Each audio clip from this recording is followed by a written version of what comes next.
Weh, semetan kumpul ya ngerti aja nih dinijak saya. Jadi narasumber saya hari ini kita sebut saja namanya Gek Putu. Gek Putu adalah anak pertama dari 4 bersaudara dan dia punya 3 adik laki-laki. Keluarganya Gek Putu ini sangat-sangat sederhana. Ibu dan bapaknya ini adalah buruh tani yang akan pergi bekerja setiap hari pagi dan pulang malam. Nah, untuk bapaknya Gek Putu ini adalah tipikal jelemu yang menganut banyak anak banyak rezeki. Yang padahal semetan menurut Gek Putu ya hidup mereka waktu itu sangat pas-pasan. Gek Putu ini tamatan SD dan dari kecil dia sangat sering pergi memburuh untuk mendapatkan uang jajan lebih. Dan ketika Gek Putu ini juga punya banyak uang, dia selalu mengutamakan keluarganya. Sampai suatu ketika, Gek Putu ini kan mulai tamat SD dan waktu itu Gek Putu diajak oleh orang tuanya untuk memburuh di desa tetangga. Dan kebetulan semeton saat itu, di tempat kerja bapak dan ibunya Gek Putu ini sedang membutuhkan asisten koki. Karena di tempat kerja bapak dan ibunya Gek Putu ini ada belasan karyawan dan memang kebetulan semua karyawan mendapatkan jatah makan siang masing-masing 1 porsi makan. Setelah Gek Putu bekerja di sana selama 3 tahun ya ternyata Gek Putu ini diperlakukan sangat baik oleh atasannya. Tukang masak di sana ini adalah seorang wanita paruh baya yang sangat baik dan juga lembut kepada si Gek Putu. Gek Putu di sana bekerja dengan 5 orang lainnya yang kita sebut saja namanya Kadek, Komang, Ketut, dan juga Iluh. Mereka berempat ini memang sebaya dengan si Gek Putu. Dari mereka juga Gek Putu tahu kalau yang punya proyek ini adalah saudagar kaya raya yang punya 3 anak laki-laki. Anak kedua dan ketiga dari bos mereka ini terkenal sangat playboy dan juga belum menikah. Dan anak pertama dari bos mereka ini kayak terkesan jarang sekali pulang kampung karena ternyata anak dari bosnya ini mengelola bisnis yang ada di luar Bali. Dan ketika itu Kadek, Komang, Ketut, dan juga Iluh ini sangat mengidolakan anak kedua dari bos mereka. Menurut teman-temannya si Gek Putu, anak bos kedua ini sangat tampan dan juga sangat royal. Anak bos kedua ini juga sering datang ke lokasi tempatnya Gek Putu bekerja setiap hari Sabtu dan Minggu. Ikut dengan orang tuanya mengecek proyek yang ada di sana. Sebenarnya semeton, saat itu Gek Putu tidak pernah pacaran sama sekali karena dia sadar waktunya akan habis terbuang percuma kalau dia berani pacaran. Suatu hari, Gek Putu ini kan seperti biasa ya bekerja di dapur dengan kelima teman-teman yang lain. Dan waktu itu Gek Putu bertemulah dengan si anak kedua dari bos mereka. Kita sebut saja namanya Edi. Edi ini ternyata seorang pemuda yang sudah bekerja dan juga dikabarkan akan segera menikah. Kaden unduke. Dari pertama kali Gek Putu bertemu dengan si Edi ini, sepertinya Edi ini tipikal laki-laki yang sangat mata keranjang. Berkali-kali ya Gek Putu ini diajak untuk beli cilok, beli bakso, beli sosis di luar sana, tapi Gek Putu tidak pernah mau. Dan waktu itu teman-temannya juga bilang sepertinya Edi ini menyukai Gek Putu. Karena Gek Putu yakin kalau Edi ini hanyalah anak mami, anak manja yang tidak mungkin bisa bertanggung jawab. Gek Putu tidak pernah sama sekali berani dekat dengan si Edi ini. Sampai suatu ketika semua tahu, orang tuanya Gek Putu bilang ya setelah mereka pulang kerja kan mereka makan malam di rumah. Si ibu bilang gimana mendapat si Gek Putu tentang si bos mereka yaitu si Edi. Gek Putu bilang ya dia tidak suka. Kenapa? Kan tidak mungkin si bos Edi ini suka dengan dia.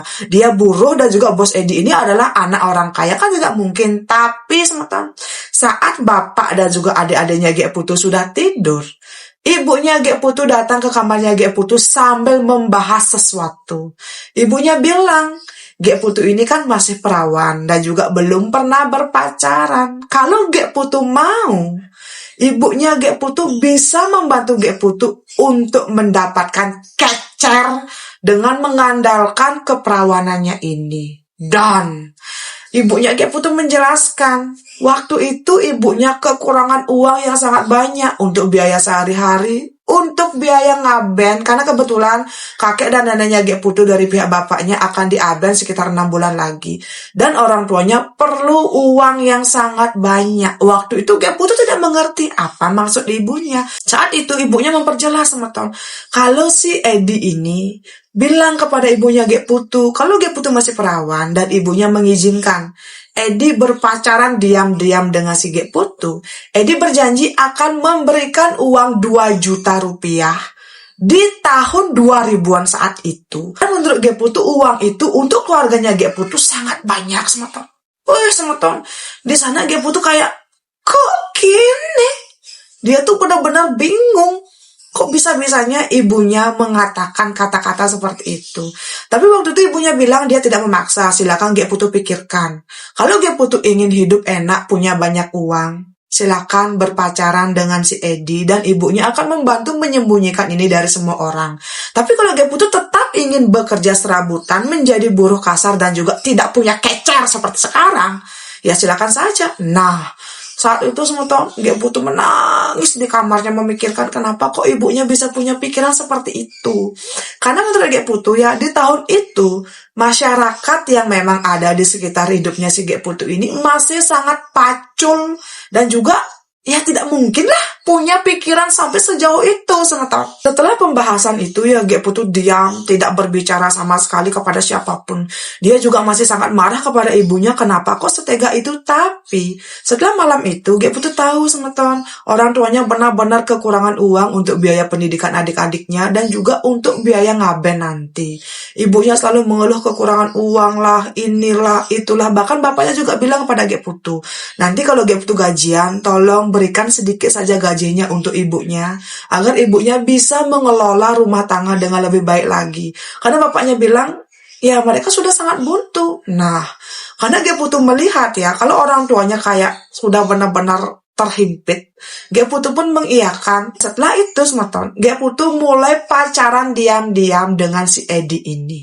Di awal-awal Geputu sering diajak makan malam, diajak beli martabak, diajak beli lompiang ke pantai, tapi mereka selalu keluar di saat malam hari agar tidak ada yang melihat. Sampai singkat cerita, itu tuh sekitar 2 minggu setelah si Geputu menjadi pacar rahasianya si Edi. Edi bilang dia ingin melakukan sesuatu dengan si Geputu karena Geputu sudah pasrah. Geputu pun cuma diam. Dan saat itu ya Edi mengajak Geputu pergi ke sebuah penginapan. Dan mereka memang pergi ke kota semeton. Di penginapan ini benar semeton, Geputu menyerahkan keperawanannya kepada Edi. Waktu itu Edi bilang saat ibunya Geputu bilang kalau Geputu masih perawan, sebenarnya Edi itu tidak percaya apa iya Geputu yang sudah sebesar ini masih perawan, tapi ternyata Geputu memang masih perawan. Saat itu semeton Edi memberikan uang yang sangat banyak kepada Geputu sebagai bayaran. Dan Edi juga bilang jangan sampai ada yang tahu kalau mereka sempat berpacaran karena Edi akan menikah. Dan jangan sampai rahasia ini diketahui selain oleh mereka dan juga ibunya Geputu. Boom! Ketika itu semeton Geputu bingung kenapa dia mau melakukan ini. Tapi karena nasi sudah jadi bubur, Geputu pun tetap diam dan juga menahan semuanya. Seminggu sekali sampai 2 kali ya Geputu akan bertemu dengan Edi. Kemudian mereka akan pergi ke kota mencari penginapan dan juga akan melakukan hubungan suami istri. Per bulan, per minggu, si Geputu mendapatkan uang jajan yang berbeda dari si Edi. Dan itu jumlahnya makin hari makin banyak. Sampai suatu ketika, setelah mereka ini kurang lebih sudah berpacaran rahasia 7 bulan, Geputu mendengar kalau sekitar 1 minggu lagi Edi akan menikah. Dan saat itu Edi bilang dia setelah menikah akan pergi keluar Bali dengan istrinya karena akan membantu kakak pertama di sana mengurus bisnis orang tuanya. Mendengar penjelasan dari Edi ya si Geputu entah kenapa seperti merasa ada sesuatu yang hilang semeton. Dia tuh tidak tahu perasaan apa itu. Nah waktu itu Edi pun tidak pernah lagi bertemu dengan si Geputu dan Geputu pun menjalani hari-harinya seperti biasa. Uang yang diberikan oleh Edi sangat banyak dan memang semuanya dikumpulkan oleh si Geputu dan sebagian diberikan untuk ibunya. Dan ketika itu semeton, semenjak si Geputu ini dipelihara oleh Edi, hidupnya Geputu berubah. Dia punya banyak uang, bisa membeli barang apapun yang dia inginkan, dan terutama ibunya saat itu berhenti bekerja karena memang merasa cukup dari uang yang diberikan oleh si Geputu. Tapi setelah 1 bulan si Geputu ini putus dengan Edi dan Edi waktu itu sudah terbang keluar Bali dengan istri tercinta. Geputu tahu ternyata dia sudah hamil dan tentu saja itu adalah anaknya Edi.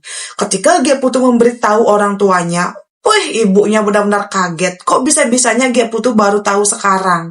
Kenapa Geputu tidak bilang ini kepada Edi sebelum Edi menikah? Nah, Saat itu Gek Putu juga bingung ada apa dengan dia. Dan waktu itu bapaknya si Gek Putu kan tidak tahu ya kalau Gek Putu hamil anaknya Edi dengan dukungan dari ibunya. Bapaknya benar-benar tarik kepala sampai-sampai pakpuk pakpuk pakpuk pakpuk pakpuk pakpuk.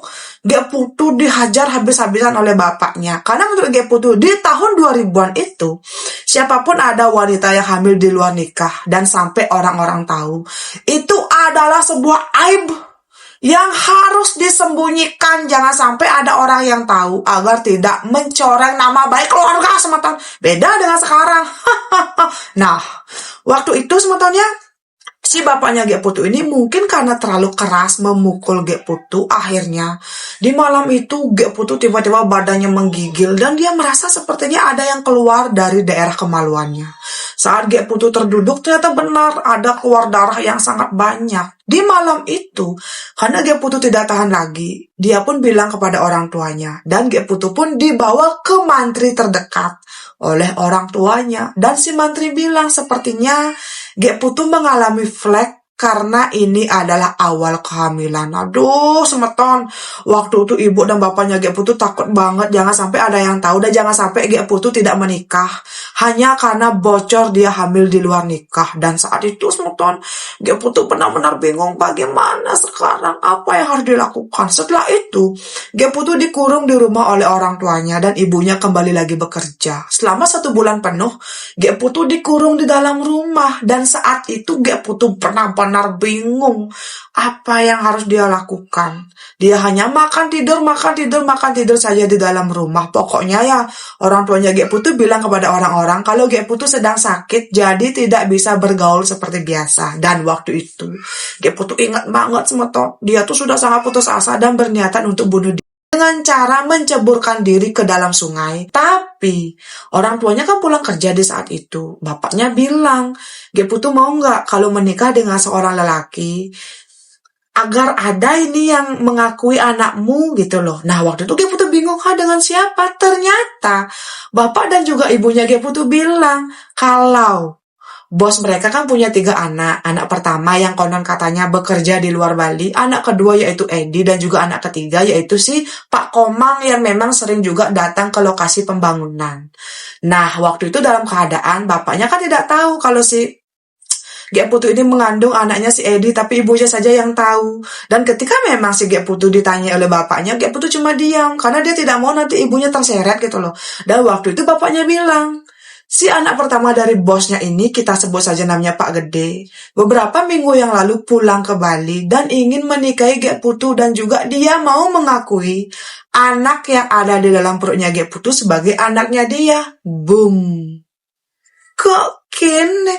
Dan di situ semeton bapaknya juga bilang kalau dia tahu ternyata anak yang dikandung oleh Gek Putu adalah anaknya Pak Edi. Dan waktu itu bapaknya marah besar sampai memukuli ibunya si Gek Putu. Bapaknya si Gek Putu meminta maaf karena dia salah paham. Dia berpikir kalau Gek Putu ini orang murahan gitu loh yang mau menjual diri sampai dia hamil di luar nikah dan tidak tahu siapa ayah dari anak yang dia kandung. Tapi ternyata saat dia tahu dari si Pak Gede ini, kalau anak yang dikandung oleh si Gek Putu adalah anaknya Edi, dia tuh merasa kaget banget semeton. Dan ternyata yang memberitahu si Pak Gede ini adalah ibunya si Gek Putu. Karena ibunya berpikir siapa tahu si Pak Gede ini mau membantu dia untuk menikahkan anaknya dengan si Pak Edi. Boom. Jadi di sini tetap semeton ibunya Gek Putu ingin berenang sambil menyelam, sambil ngejuk be, sambil ngopi, sambil minum air. Dan waktu itu semeton ibunya Gek Putu meminta maaf, dia menjelaskan kene. Pokoknya ibu dan bapaknya bertengkar hebat. Karena Gek Putu juga takut banget nanti terjadi sesuatu dengan dia dan juga keluarganya. Dan juga Gek Putu tidak punya jalan keluar, dia pun mengiyakan. Sampai singkat cerita ya, orang tuanya kan sudah sama-sama tahu ya kalau anak yang dikandung oleh si Gek Putu ini memang anak dari Pak Edi. Tapi Pak Gede mau menikah dan juga mengakui anak itu. Dan mereka pun dinikahkan. Ternyata si Pak Gede ini usianya 25 tahun lebih tua dari si Gek Putu. Dan ternyata dia adalah duda tapi tidak punya anak. Dan konon katanya istri pertamanya ini meninggal dalam keadaan hamil besar saat si Pak Gede ini masih bekerja di luar Bali. Dan istrinya itu ada di rumah dengan orang tuanya Pak Gede. Nah, semeton, Saya itu berpikir ini tuh benar-benar seperti cerita di Pinang Mekeber nggak sih semeton? Dan waktu itu kan kadang unduke semeton. Setelah si dia Putu menikah dengan si Pak Gede kan bilang dia tidak akan lagi bekerja keluar Bali karena memang sudah Edi yang mengelola di sana. Dan Edi tidak tahu kalau Gek Putu mengandung anaknya dia semeton. Setelah anak pertamanya si Gek Putu ini lahir dengan si Pak Gede, kan waktu itu Edi memang tidak ada pulang ke Bali sama sekali. Pokoknya mereka cuma berhubungan lewat telepon. Kok tiba-tiba ya suatu hari saat anaknya si Gek Putu ini berumur 1 tahun dan Pak Gede sangat menyayangi anaknya semeton, mungkin karena Pak Gede berpikir biar bagaimanapun itu kan juga anak dari adik kandungnya ya.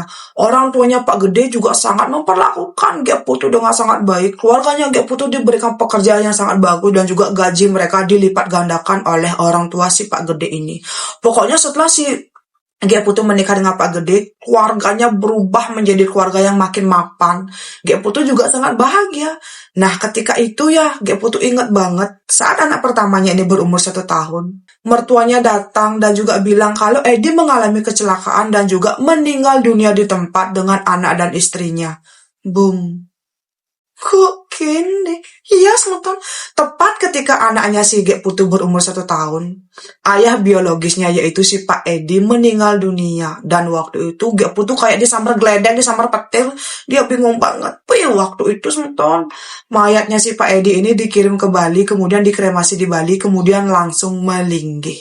Saat itu Gek Putu mencerna ini semua tuh kayak kok seperti di sinetron-sinetron Pinang Mekeber. Dan ternyata memang ada yang seperti ini, semeton. Setelah si Pak Edi ini meninggal dunia, semua hartanya diberikan kepada kedua orang tuanya. Dan kedua orang tuanya ini membagikan hartanya si Edi ini untuk Pak Gede dan juga untuk adik iparnya si Gek Putu yaitu Pak Komang. Dan saat ini semeton, si Gek Putu sudah punya 3 anak. Anak pertama cowok, anak kedua cowok, dan anak ketiga perempuan. Kehidupannya sangat baik-baik saja, tapi semeton, setelah anak pertama ini berumur 5 tahun ya, ibunya meninggal dunia karena sakit dan disusul oleh bapaknya beberapa tahun kemudian. Di sini Gek Putu ingin bilang semeton, apapun itu yang kalian tonton di televisi ataupun di sosial media, itu mungkin saja adalah kisah nyata yang memang sengaja ditambah-tambahkan oleh si penulis. Dan kalian harus yakin semeton, di dunia ini tidak ada sebuah kebetulan, karena itu semua memang sudah takdir yang memang harus dijalani oleh seseorang. Termasuk kisah hidupnya Gek Putu yang diselamatkan oleh Pak Gede, yang tadinya dia itu kayak diubuhin oleh si Pak Edi karena bantuan dari ibunya juga. Tapi akhirnya dia yang selalu memberikan yang terbaik untuk orang tuanya, bahkan rela menjual dirinya, menjual keperawanannya untuk ibu dan juga adik-adiknya. Akhirnya mendapatkan jalan terbaik dan juga akhir yang sangat bahagia. Untuk Mbok sukses banget untuk ceritanya dan saya juga tidak tahu harus berkomentar apa. Untuk semeton yang sudah nonton ini ya, bagaimana menurut kalian? Kalian percaya nggak sih ada orang baik seperti Pak Gede dan juga ada ibu yang begitu seperti ibunya Gek Putu? Berkomentar semetonnya, berkomentar, kita bahas di kolom komentar. Dan untuk semeton yang sudah nonton dari awal sampai akhir, sukses banget. Jangan lupa tinggalkan jejak dengan cara like, komen, dan subscribe. Sampai ketemu di cerita saya selanjutnya. Dadah!